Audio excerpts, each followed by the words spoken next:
जय हिंद दोस्तों, नमस्कार। हम लोग का आज आर्टिकल्स का आखिरी सेशन रहेगा। थोड़े से रूल्स बच गए थे यूजेज के, और उसके बाद हम लोग क्वेश्चंस बनाएंगे आर्टिकल से रिलेटेड। जितना भी प्रीवियस ईयर रहा है CHSL में, इवन कुछ CGL वाले को भी हम लोग इंक्लूड करने का कोशिश करेंगे, ठीक है ना।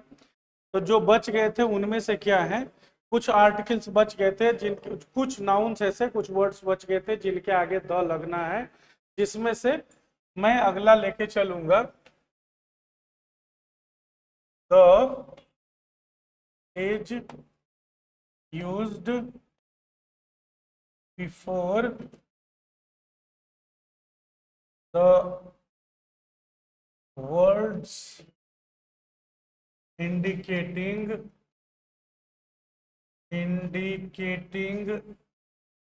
नेशनलिटी, NATIONALITY, नेशनलिटी, ठीक है ना। नेशनलिटी मैंने क्या होता है जानते हो? राष्ट्रीयता, मतलब किसी की भी नागरिकता, जो देश की नागरिकता बताने के लिए, जैसे भारत के लिए इंडियन, पाकिस्तान के लिए पाकिस्तानी, बांग्लादेश के लिए बांग्लादेशी, नेपाल के लिए नेपाली, ये सब। इसके एग्जाम्पल्स क्या होंगे? एग्जाम्पल्स इसके होंगे the Indian, the French, the German, the American, the Australian, है ना। और पॉपुलेशन या पीपल बताने के लिए इंडियंस, अमेरिकन्स, ऑस्ट्रेलियंस लिखा जाता है। तो ये सारे शब्द जो है, नेपाली भी हो जाएगा, बांग्लादेशी भी होगा, पाकिस्तानी, भूटानी, चाइनीज, जापानीज सब होगा, रशियन सब होगा। तो नेशनलिटी बताने वाले कुछ ऐसे भी शब्द होते हैं जिस शब्द से हम उस देश की भाषा को लिखते हैं, लैंग्वेज, है ना। तो सेम वर्ड लैंग्वेज बताने के लिए भी यूज में आता है और नेशनलिटी बताने के लिए भी यूज में आता है। करना क्या है, जब लैंग्वेज बता रहा होता है तब हमें आर्टिकल द का यूज उसमें नहीं लगाना है। क्या होगा? In some cases, in some cases the same word is used to express the language of that country which is used to express the nationality, है ना। जिसको नेशनलिटी बताने के लिए यूज में लाया जाता है, सेम उसी शब्द को हम लैंग्वेज बताने के लिए भी लिखते हैं। तो क्या करना होगा? In that case we do not use article the। ध्यान रखिएगा, जैसे अगर मैं लिखूं एग्जाम्पल के तौर पे, द चाइनीज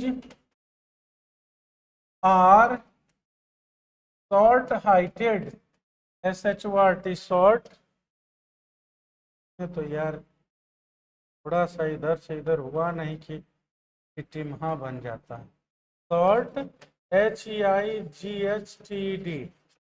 शॉर्ट हाइटेड माने बौना होता है, सब नाटा होता है। बौना तो ड्वार्फ को बोलते हैं, मतलब एकदम छोटा सा नन्हा मुन्ना हो जाता है, लेकिन छोटा माने short heighted.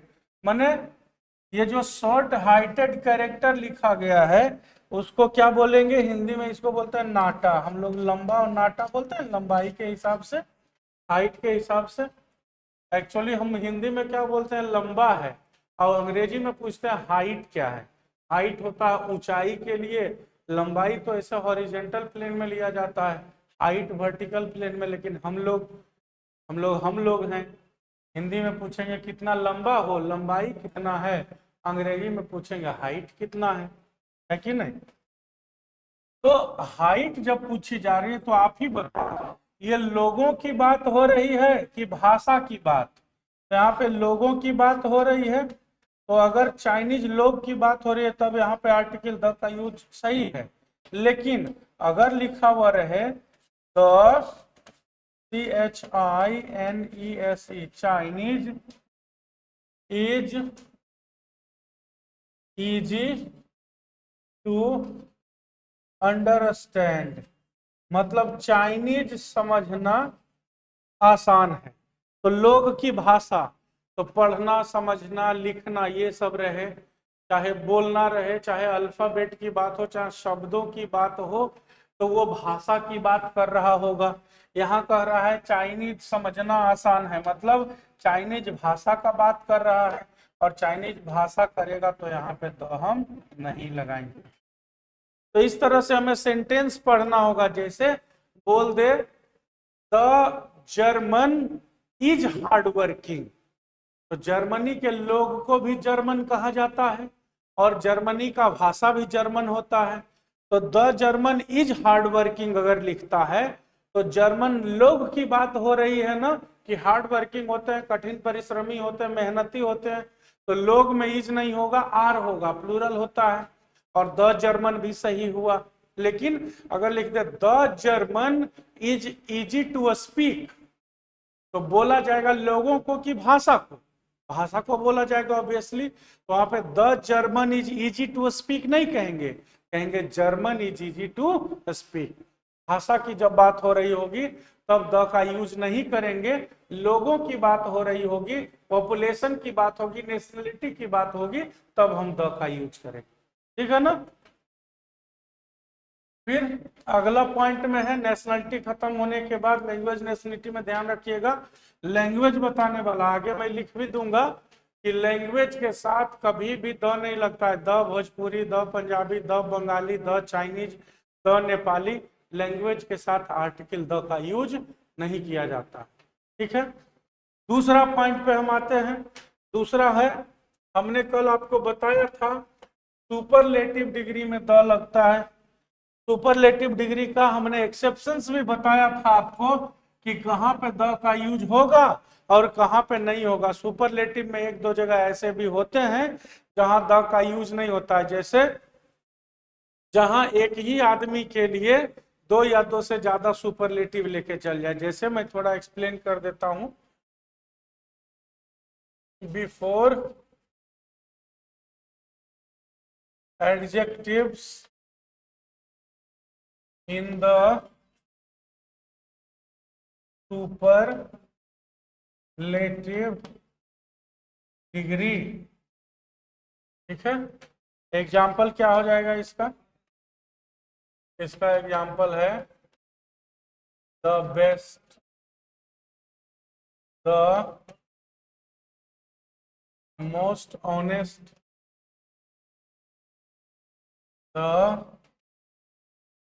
Most handsome, the tallest. ठीक है फ्रेम में? हाँ ठीक है।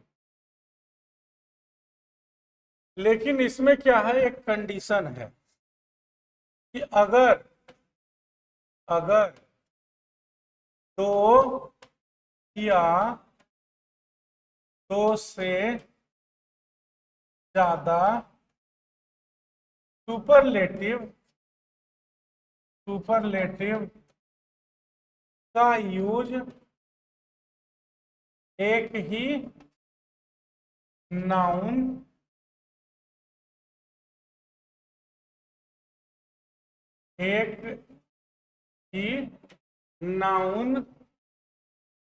के लिए करें तो सिर्फ पहला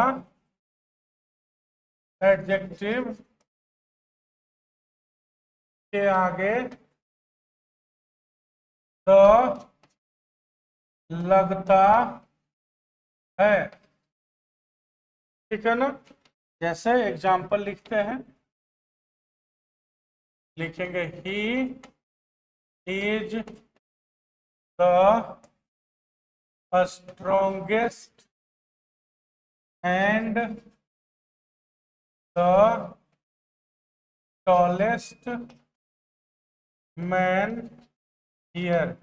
वह यहाँ पे सबसे तगड़ा और सबसे लंबा आदमी है। तो स्ट्रॉन्गेस्ट और टॉलेस्ट दो कैरेक्टर सेम आदमी के लिए लिखा है, तो ये वाला आर्टिकल द का यूज होगा, लेकिन ये वाला आर्टिकल द का यूज नहीं होगा। ठीक है, क्या हो जाएगा, ही is the strongest and tallest man. तो समझ में आया। सुपरलेटिव डिग्री के केस में तो सब जगह लगता ही है, लेकिन कुछ कुछ जगह नहीं भी लगता है। जैसे एक ही आदमी, एक ही नाउन के लिए, एक ही व्यक्ति वस्तु के लिए अगर दो या दो से ज्यादा सुपरलेटिव लिखे, जैसे किसी के लिए लिख दे he is the tallest, the strongest, the wisest and the most intelligent student of our class, तो जितना भी एडजेक्टिव लिखा गया है सब के आगे दो नहीं लगेगा, खाली सबसे पहले जो लिख रहे हैं उसके आगे लगेगा। तो लिखेंगे क्या, he is the strongest comma tallest comma wisest and most intelligent student of our class, सब में द नहीं लगाएंगे। ठीक, अब आती है बात कॉम्पेरेटिव डिग्री की। सुपरलेटिव तो लग गया, अब कॉम्पेरेटिव का क्या समाचार है। तो कॉम्पेरेटिव में क्या होता है, जनरली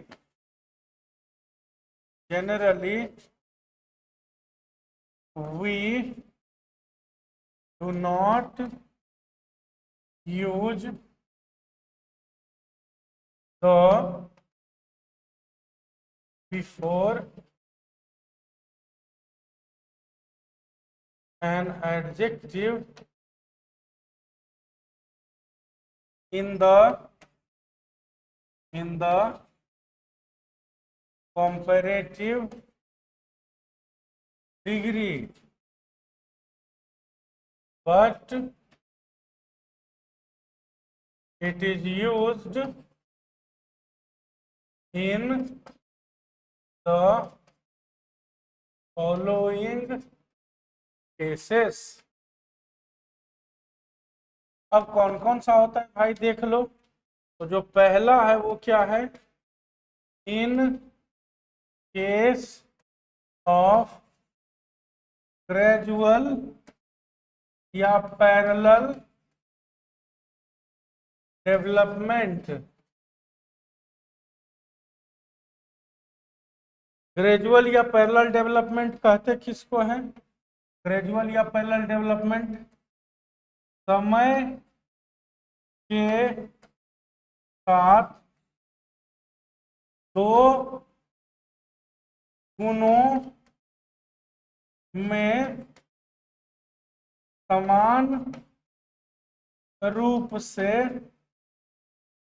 वृद्धि या कमी, इसी को ग्रेजुअल या पैरेलल डेवलपमेंट कहते हैं। समय के साथ दो गुणों में समान रूप से वृद्धि या कमी को क्या कहते हैं, ग्रेजुअल या parallel development.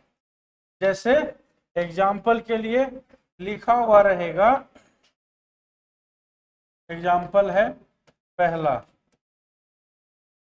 He is getting, नहीं ये मैं दूसरा एग्जाम्पल लिखता हूँ, ये तो रिपीटेड वाला हो गया, ये भी अभी बताऊंगा तुरंत, लेकिन इसके लिए मैं लिखता हूं the higher you go, the higher you go, the cooler you feel।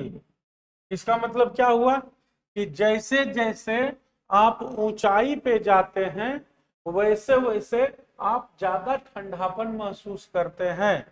तो एक हुआ हाइट का बढ़ना, और हाइट बढ़ने के साथ साथ ठंडापन भी बढ़ रहा है।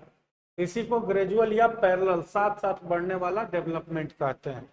जैसे एक और एग्जांपल लिखता हूं मैं, एग्जांपल नंबर 2 लिखते हैं। मैं लिखूं the older you get the wiser you become. जैसे जैसे आप वृद्ध होते जाते हैं, बड़े होते जाते हैं, उम्र दराज होते जाते हैं, वैसे वैसे आप बुद्धिमान होते जाते हैं। तो आप ध्यान से देखोगे तो क्या पाओगे, पहला प्रक्रिया है द ओल्डर यू गेट, जैसे जैसे आप बुजुर्ग होते हैं वैसे वैसे द वाइजर, दोनों के आगे द लगा हुआ है ना। फिर अगला कंडीशन कहता है कि जिसमें कंपैरेटिव में ही हम बता रहे हैं, अगर किसी एडजेक्टिव को दिन प्रतिदिन बढ़ते या घटते हुए दिखाना हो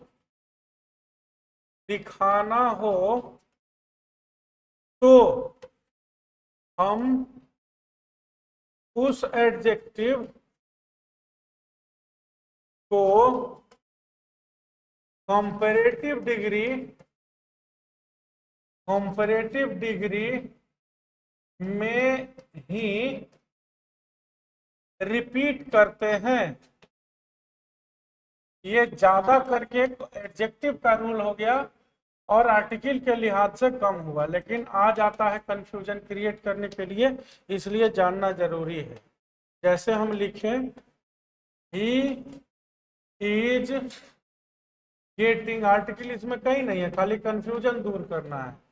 गेटिंग ओल्डर एंड ओल्डर, इसका मतलब क्या हुआ, वह दिन प्रतिदिन बूढ़ा होते जा रहा है। किसी के लिए लिखोगे she is becoming weaker and weaker, चाहे स्ट्रॉन्गर एंड स्ट्रॉन्गर, तो होगा वह दिन प्रतिदिन कमजोर या मजबूत होते जा रही है। लिखोगे you are becoming taller and taller, दिन प्रतिदिन का day per day, day by day और डेली नहीं लिखने का है, खाली रिपीट कर दिए हम कंपैरेटिव डिग्री में एडजेक्टिव को, इसी से दिन प्रतिदिन का मीनिंग निकल गया। तो अगर कहा जाए you are getting taller and taller, इतना ही कहा जाए, you are getting taller and taller, मतलब होगा कि आप दिन प्रतिदिन लंबे होते जा रहे हैं। ठीक है, तो इसको आप ग्रेजुअल या पैरेलल डेवलपमेंट में मत रखना, लिखने का यही आशय था, यही उद्देश्य था कि ग्रेजुअल या पैरेलल डेवलपमेंट में क्या होता है, मैंने यहां लिखा है क्लियरली, क्या होता है, जब दो या दो से, किधर गया, हाँ, समय के साथ दो गुणों में, आप ध्यान रखिएगा इस पॉइंट को, समय के साथ दो गुणों में समान रूप से वृद्धि या कमी होता है, वो ग्रेजुअल या पैरेलल डेवलपमेंट का केस में जाता है। एक ही गुण अगर दिन प्रतिदिन बढ़ते जा रहा है आप में, तो उस गुण को कंपैरेटिव डिग्री में आप रिपीट कीजिए, वहां पे आर्टिकल लगाने का जरूरत नहीं है। अब क्या है देखो, कंपैरेटिव डिग्री का पहला केस कौन था, कंपैरेटिव डिग्री का पहला केस था ग्रेजुअल या पैरेलल डेवलपमेंट का। इसका ओरिजिनल रूल क्या कहता है कि भाई साहब कंपैरेटिव डिग्री में जनरली आर्टिकल द का यूज नहीं होता है, सुपरलेटिव में होता है, लेकिन दो ऐसे केसेस हैं जहां कंपैरेटिव में भी होता है। पहला केस हमने दिखाया कौन सा, ग्रेजुअल या पैरेलल डेवलपमेंट का, जो समय के साथ दो गुणों में एक बढ़ता घटता है तो दूसरा भी उसके आधार पर बढ़ता घटता है, उसको ग्रेजुअल या पैरेलल डेवलपमेंट कहते हैं। उसमें आर्टिकल द का यूज होता है कंपैरेटिव डिग्री में रखते हुए एडजेक्टिव को। फिर दूसरा कंडीशन इसका क्या है, when of the two between the to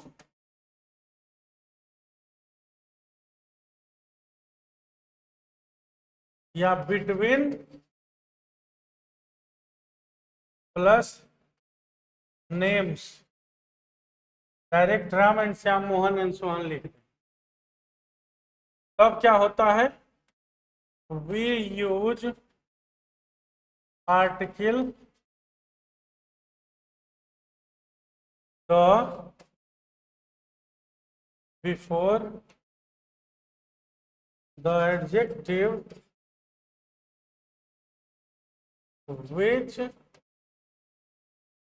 is used in the comparative degree। ठीक है ना। मैं एग्जाम्पल लिखता हूं, एग्जाम्पल में देखिएगा ध्यान से क्या कह रहा है, कह रहा है ऑफ द टू प्लेयर्स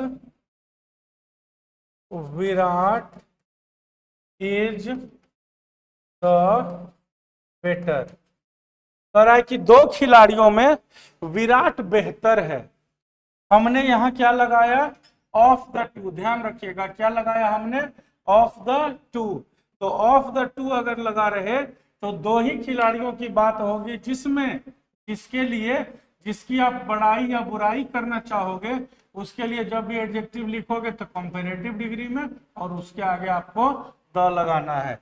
दूसरा एग्जांपल समझो क्या है, अगर मैं लिख दूं between Ram and Mohan, comma देके, फॉर्मर इज द टॉलर। अब यहाँ फॉर्मर माने क्या होता है जान लो, दो शब्द होता है फॉर्मर और लेटर। तो दो को जब नाम लिखा रहेगा, ध्यान रखिएगा दो ही नाम पे ये लागू होता है, 3 4 5 पे माने दो से ज्यादा पे नहीं। दो नाम लिखा रहेगा तो हमारा कहने का मतलब था कि राम और मोहन के बीच में राम लंबा है, तो राम यहाँ पे फिर से लिखते तो नाउन रिपीट हो जाता ना, तो नाउन का रिपीटिशन तो हमें बचाना है।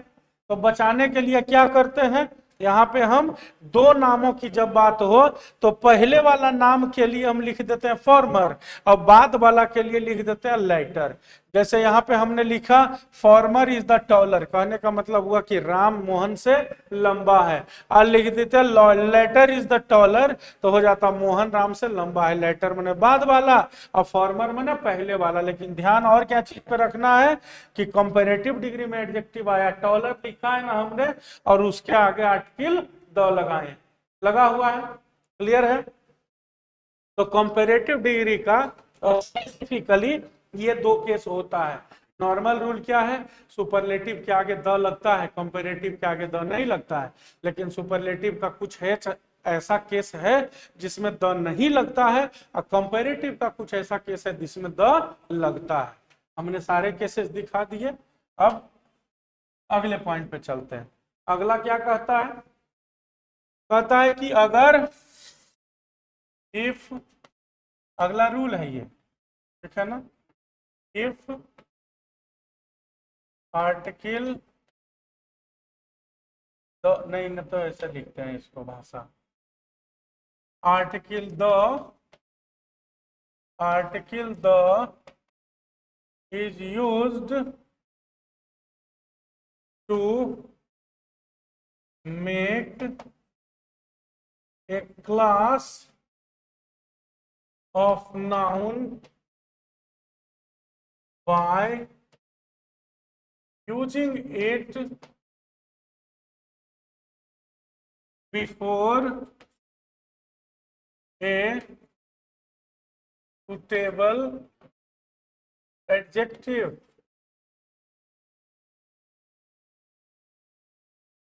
क्या लिखा हुआ है, article the is used to make a class of noun by using it before a suitable adjective। जैसे एग्जाम्पल के तौर पे क्या लिख दे, एग्जाम्पल के तौर पे हो जाएगा द पुअर, मतलब क्या होता है, गरीब लोग। इतना गरीब है कि एग्जाम्पल में भी पहले गरीबे लिखा था, हे भगवान। द रिच, मतलब क्या होता है, अमीर लोग, द ब्लाइंड मतलब क्या होता है, अंधे लोग, द एजुकेटेड माने क्या होता है, पढ़े लिखे लोग, जिसको शिक्षित कहते हैं। ठीक है ना। तो ऐसा कोई भी कैरेक्टर है, अमीर है, गरीब है, अंधा है, शिक्षित है, अशिक्षित है, तो सब के आगे अगर हम द लगा दें तो ये कैसा हो जाता है, कॉमन कैरेक्टर में हो जाता है, क्लास ऑफ नाउन माने कॉमन नाउन का नेचर में आता है। और द लग जाने से ही ये प्लूरल हो जाते हैं, प्लूरल हो जाते हैं। अतः इसमें वर्ब तो प्लूरल ही होगा, प्लूरल ही होगा, लेकिन क्या होगा, इनका एस या ई एस लगाकर अलग से प्लूरल फॉर्म नहीं बनाना चाहिए। ठीक है ना। कहने का क्या मतलब हुआ कि अगर हम लिखते यहीं पे example, poor need our help, तो यहाँ पे द पुअर सही है, और नीड भी देखो प्लूरल लगा हुआ है। लेकिन अगर हम लिखे the poors need our help, तो ये पुअर्स यहाँ पे गलत हो जाए। क्लियर है, समझ में आ गया। तो क्लास ऑफ नाउन को आर्टिकल द लगा के बनाया जाता है जब हम एडजेक्टिव के आगे आर्टिकल द लगा देते हैं। ठीक है। अब अगला रूल लिखते हैं। अगला रूल किसका है, अगला रूल कहता है the is used before ordinal adjectives. Ordinal adjectives किसको कहते हैं जानते हो, जिसको हम लिखते हैं first, second, third etcetera. Order माने क्या होता है, क्रम। तो क्रम बताने वाला जो भी adjective, first, second, third, fourth, fifth, six, seventh, eight, ninth and last, ऐसे ही बोलते चले जाओ। तो ये जो लिखा हुआ फर्स्ट, सेकेंड, थर्ड, ये सब क्या है, ये एडजेक्टिव है, न्यूमेरिकल एडजेक्टिव में आता है। जब हम एडजेक्टिव पढ़ेंगे तो ये सब आएगा। जैसे इसका एग्जाम्पल में क्या हो जाएगा, एग्जाम्पल लिखना होगा, लिखेंगे the first, the second, the third माने तीसरा, चौथा, पांचवा, इस तरह से। ठीक है। इसके बाद फिर है अगला रूल, कहता है द का यूज कहाँ होता है, और तो the is used before the names of parts of body. शरीर के अंगों के नाम के पहले आर्टिकल द का यूज किया जाता है। जैसे example, the head, the hand, the neck, the legs etcetera. Parts of body, शरीर के अंग जो है NEC के नेक होता है, NEC के नेक। ठीक है ना। तो पार्ट्स ऑफ बॉडी, शरीर के अंग के नाम के पहले हम आर्टिकल द का यूज करते हैं। ठीक है, क्लियर है, इसमें कोई दिक्कत नहीं है। अगला में बढ़ते हैं। फिर कहता है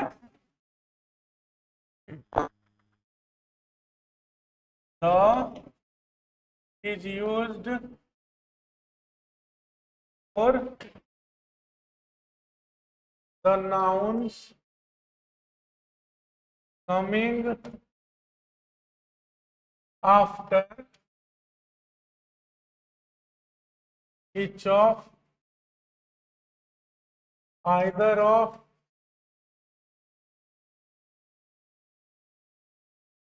neither of all of some of most of etc. जैसे वो लिखना होगा सम ऑफ, तो क्या लिखेंगे some of the students are absent. हमने क्या लिखा सम ऑफ द स्टूडेंट्स, है ना। लिखेंगे one of the boys has come to meet you. यहाँ पे क्या लगा द बॉयज, तो some of all of each of either of neither of none of most of all of enough of, इन सब के आगे जो ऑफ के बाद जो भी नाउन आएगा उसके पहले आर्टिकल द का यूज होगा, ठीक है ना। अब क्या है, ध्यान इस बात का रखना है, we do not use article the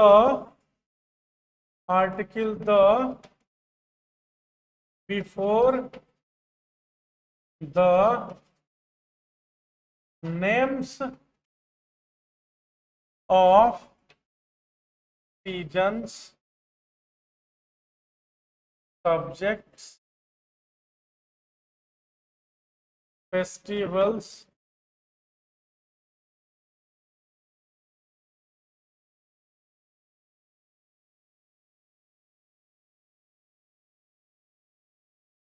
ये जो सारे हैं, सीजन है, फेस्टिवल है, लैंग्वेज है, इन सब के नाम क्या है। इसी में रोग का नाम भी DISCASC एटसेट्रा। चूंकि हमने शुरुआत में ही कहा था कि प्रॉपर नाउन के आगे द नहीं लगता है, लेकिन ये सारा कहानी ही जो चला वो प्रॉपर नाउन का, क्यों, क्योंकि इन्हें अलग करना होता है ताकि नाम में मिक्सड अप नहीं हो जाए, जो लिख रहे हैं वही समझ में आए लोगों को, है ना।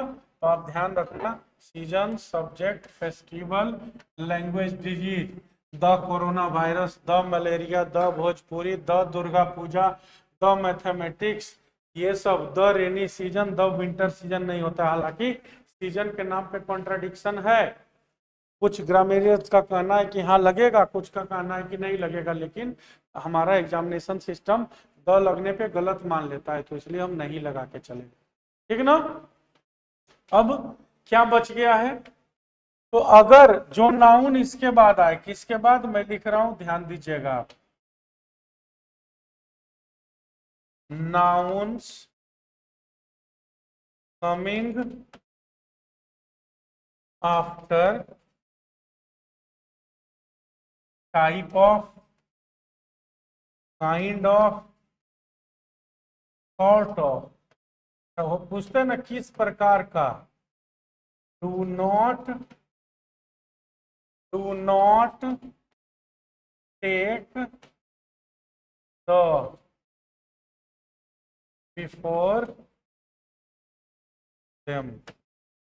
जैसे एग्जाम्पल लिखे तो क्या हो जाएगा, एग्जाम्पल हो जाएगा व्हाट, आर्टिकल द, क्या कोई भी आर्टिकल नहीं लेता है, कोई भी आर्टिकल नहीं लगता है, ध्यान रखिएगा।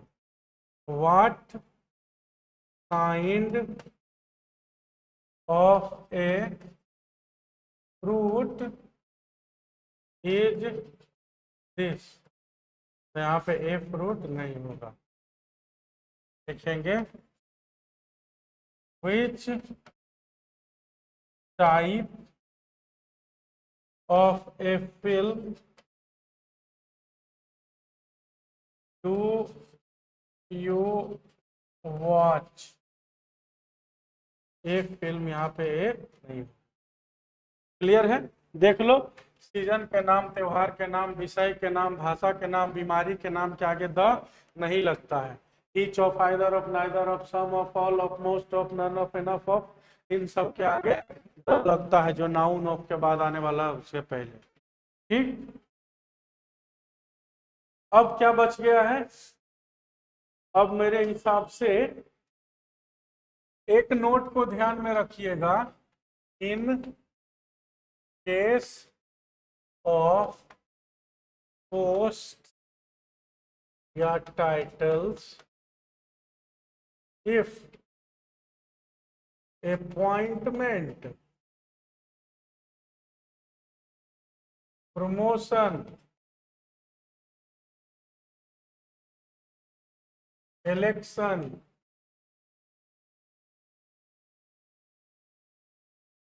selection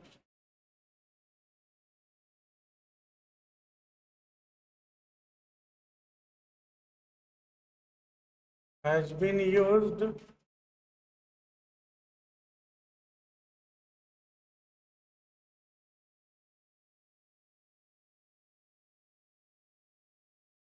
we do not use the।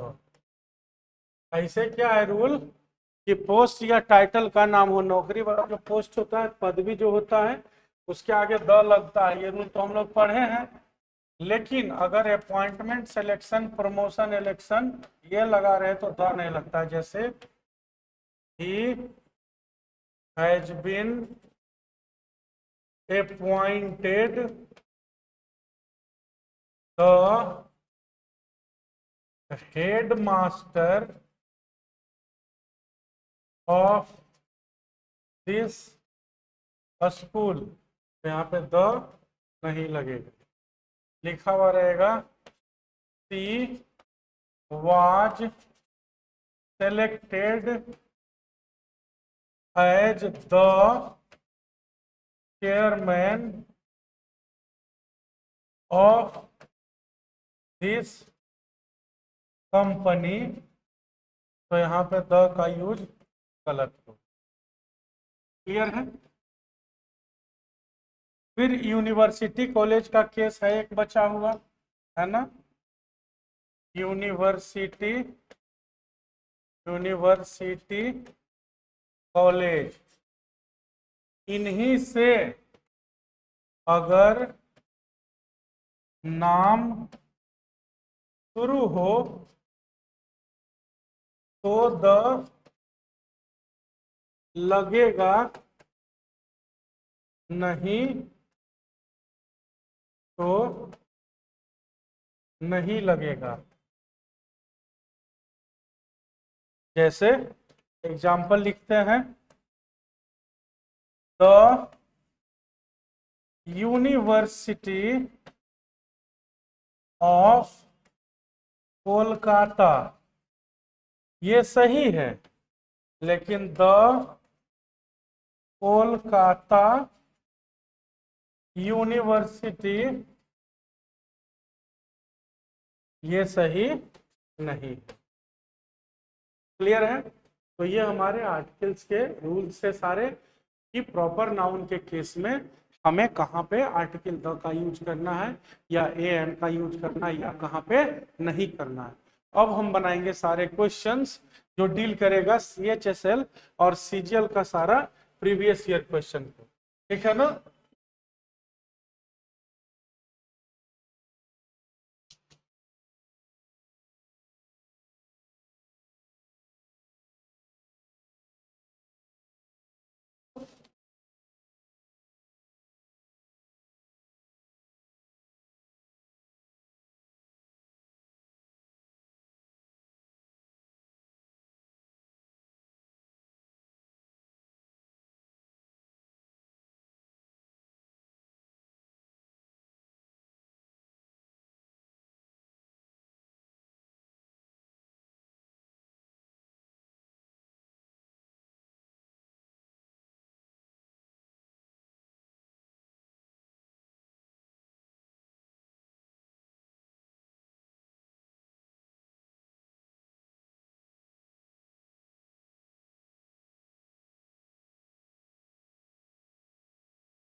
चलो पहला क्वेश्चन देखो लिखा हुआ है, do you want to join us for lunch? I am sorry, my physics class will start at 1 PM and doesn't finish till 3 PM। ठीक है, अब इसमें किस सेक्शन में क्या एरर है आप देखो। लिखा हुआ है, do you want to join us for lunch? I am sorry, my physics class will start at 1 PM। अब हमें आर्टिकल्स के हिसाब से देखना, ये SSC CGL का 19/7/2023 का फर्स्ट शिफ्ट में पूछा गया एग्जाम है, ठीक है ना। अब आप बताओ सारे रूल्स के हिसाब से कि इसमें कहाँ पे एरर है, किस जगह पे एरर है इन सारे सेक्शंस को जो लिखा गया है, या फिर इसमें कोई एरर नहीं है। क्या इसमें नो एरर है? ये ऑप्शन भी आपके पास दिया हुआ है, आप ईमेल ले लो मेरे तरफ से, ठीक है, कि इसमें एरर है कि नहीं है, और अगर एरर है तो ये किस में एरर है, कहां पे लिखा हुआ है। पहला क्वेश्चन आर्टिकल्स का SSC CGL 19/7/2023 का फर्स्ट शिफ्ट में पूछा हुआ है। अब पहला ऑप्शन को देखते हैं, लिखा my physics class will start at 1 PM। तो इसमें कहीं भी आर्टिकल के यूज का कोई जगह ही नहीं है, ना ए का है, ना एन का है, और ना द का है। दूसरा, आई एम सॉरी, इसमें आर्टिकल का भी कोई जगह नहीं है। एंड डजंट फिनिश टिल 3 बजे तक, 3 PM लिखा हुआ है ना, आर्टिकल का कोई जगह नहीं है। Do you want to join us for lunch, इसमें भी आर्टिकल का कोई जगह नहीं है। लेकिन आप ध्यान से देखना, ये क्वेश्चन एरर है, इसमें आर्टिकल से रिलेटेड नहीं है, कहीं से आ गया होगा क्वेश्चन, कोई बात नहीं है। तो एक फायदा ही हुआ, हमें क्वेश्चन मिल गया एक्स्ट्रा। कह रहा है कि लंच के लिए ज्वाइन करोगे, तो जवाब दिया नहीं भाई, हमारा क्लास फिजिक्स वाला 1 बजे से शुरू, फिजिक्स वाला ना, फिजिक्स का क्लास 1 बजे से शुरू होगा और 3 बजे खत्म, माने 3 बजे तक भी खत्म नहीं होगा। तो will start and does not finish होगा कि नहीं होगा ना, क्या होगा, वोंट फिनिश, ठीक है। अब यहाँ पे वोंट माने विल नॉट का यूज किया गया, और विल स्टार्ट यहाँ पे लिखा गया। तो आप देख लो कॉम्बिनेशन क्या बन रहा है,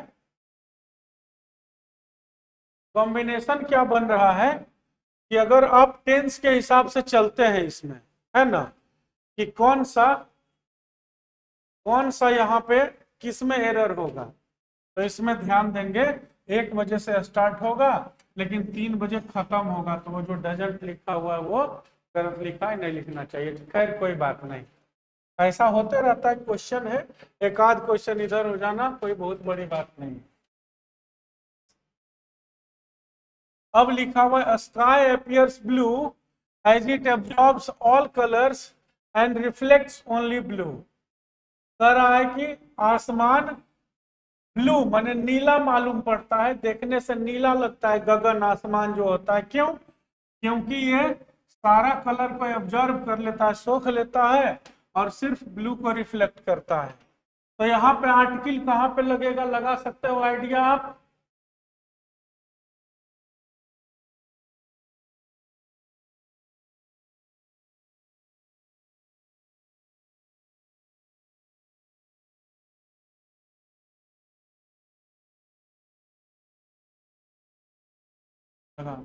तो हम जानते हैं, हमने क्या कहा था आपको कि ये जो पूरा ब्रह्मांड है, ब्रह्मांड की जो भी चीजें हैं, सूर्य, चंद्रमा, तारे, आसमान, धरती, सब के आगे द लगता है, तो क्या होगा, स्काई के आगे द लगना चाहिए था। तो किसमें एरर हो जाएगा, यहाँ देखो स्काई के आगे द लगना चाहिए था ना, तो हम सी टिक लगाएंगे। ये CGL का 19/7/2023 का सेकेंड शिफ्ट का क्वेश्चन है, बहुत ही आसान है। CGL CHSL में बहुत ज्यादा लंबा चौड़ा का फर्क होता नहीं है, लगभग सेम ही लेवल का। इंग्लिश का एटलीस्ट में हम बात करें तो लगभग सेम ही लेवल का होता है, इसलिए आप इसको ध्यान से अगर देखेंगे तो बहुत ही आसानी से स्काई के नीचे, स्काई के पहले आर्टिकल द का यूज नहीं है, तो ये गलत हो जाएगा। फिर अगला क्या देखिए, my mother said that when will done the assignment today.